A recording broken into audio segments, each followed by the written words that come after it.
लालची था और कोई भी बंदा कुछ खा रहा होता था।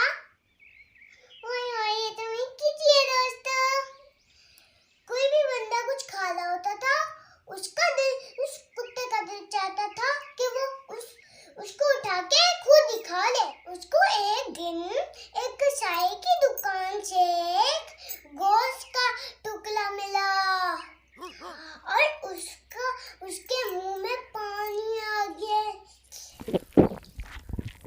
फिर उसने कहा कि वो एक अच्छी सी जगह पर छुपकर खाएगा। वो खाने की जगह ढूंढते ढूंढते एक नदी के पुल पर से गुजरा। पुल पे से गुजरते हुए उसको अपना पानी में अक्स नजर आया।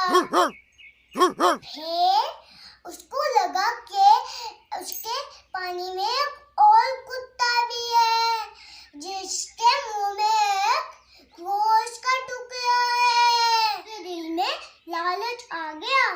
उसने सोचा कि वो दूसरे कुत्ते का भी गोश्त लेके वही मजे से खाएगा।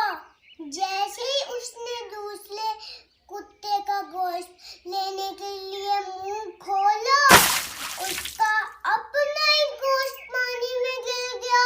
वो मुंह देखता रह गया। तो दोस्तों, हमने इस कहानी से क्या सीखा? हमने सीखा कि लालच बुरी भला है। तो ये थी मेरी कहानी। आप मेरे चैनल को लाइक, सब्सक्राइब, कमेंट, शेयर